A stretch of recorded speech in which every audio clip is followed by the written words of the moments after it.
Hello, hello. Good afternoon. So, ito yung ganap natin ngayong araw, ano. Kaya ayan, naglilinis tayo ng spider web dito sa harap ng bahay.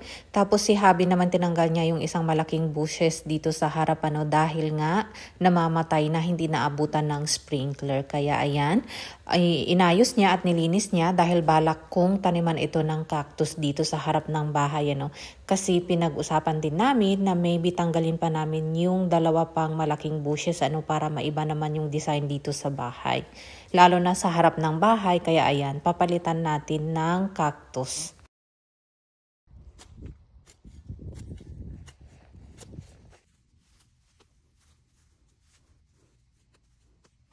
Yan yung inutusan kong mag-weed.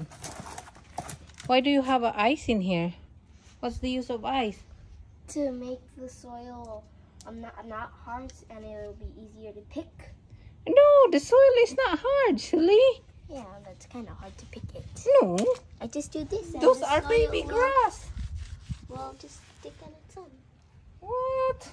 Ice? Really? So if you have a lot of weeds, then you're gonna need a bucket of ice. No.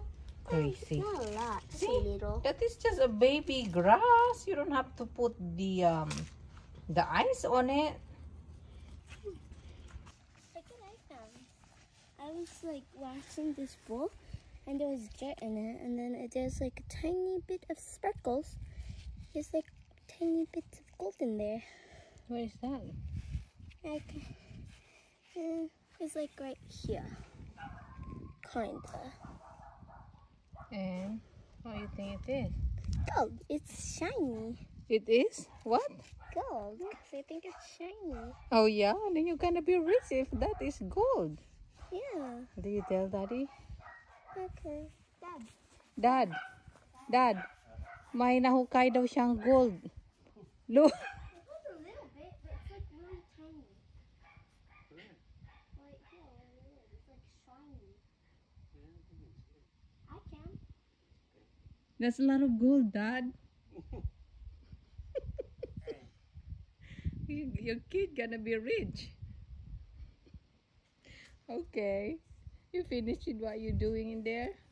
The weeding? Yeah.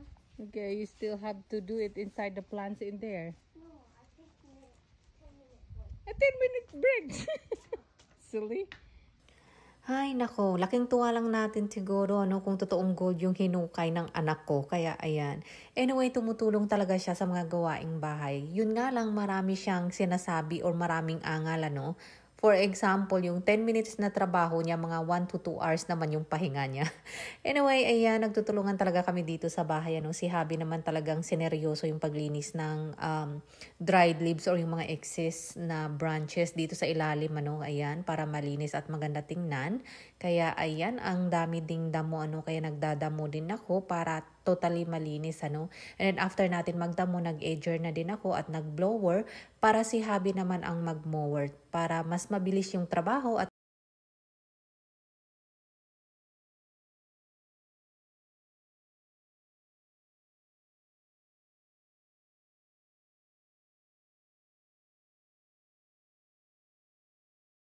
so ayan, kakatapos ko mag-edger.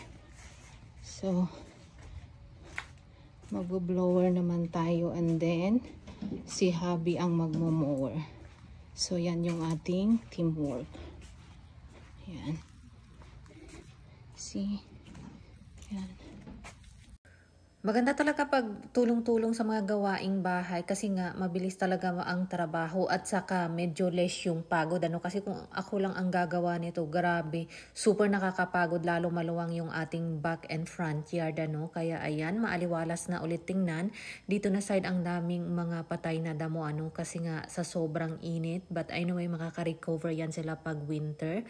So ayan, at maaliwalas na tingnan, ano. So next week, dito naman tayo magdadamo kasi hindi na kaya ng powers natin. Sobrang pagoda na si Inday. So, ayan, o, diba? Ang ganda na tingnan pag maaliwalas at malinis yung ating front and back here.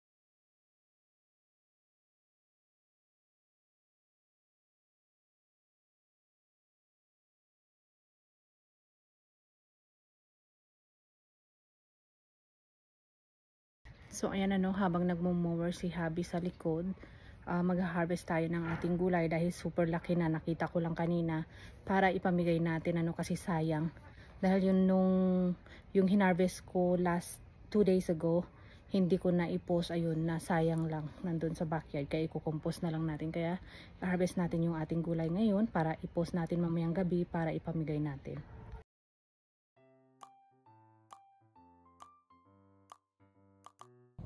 Yung pahabol na talong sa gilid ng pool. Grabe oh. Tingnan nyo, ang daming bunga. Yan. Ang lalaki. Oh. Tingnan nyo ito. Isang puno lang. Grabe, ang daming bunga. Yan din oh. Hayaan lang natin lumaki. Ito din. Yan. Pwede na to oh. Malaki na din. Tingnan nyo. Ganyan kalaki. Actually, lalaki pa to, no? Ito yung na-harvest ko last 2 days. Yan, sira na to. Kasi, ayan, lumambot na, oh.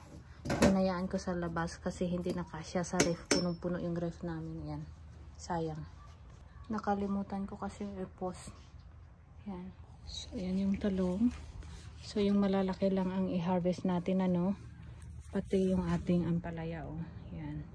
Harvest na din natin. Yan. Actually, marami pa tayong talong, ano. Yan. Marami-rami pa. Ito, malalaki na din tong mga to, oh. Oh, yan. Pati ito, oh. Yan. Marami pa. Yan. Pero hindi ko muna i-harvest. Yan. So, ang i-harvest lang natin yung ipapamigay natin, ano. Kasi, sayang. Sobrang dami. Yan, yung okra. Tinanggal ni Habi yung mga dahon pero maraming bunga, ano.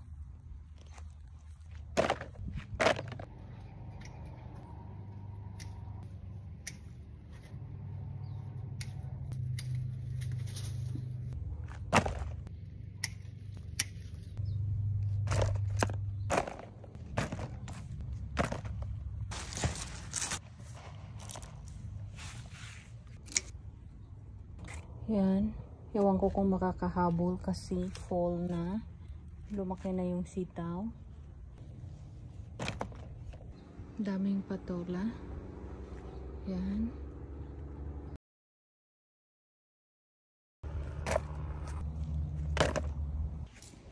Then harvest na cherry tomato.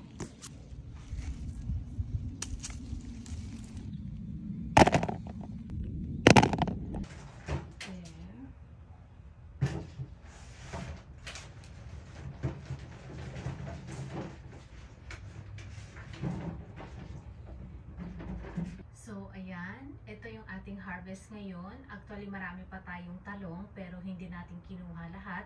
At saka marami din tayong mga dahon-dahon, ano, gaya ng talbos ng kamote, kangkong at saka pechay. Pero hindi muna natin siya kukunin. Meron din tayong patatas at nagbubunga na din. So, hayaan lang natin kasi hindi pa naman natin gagamitin, ano.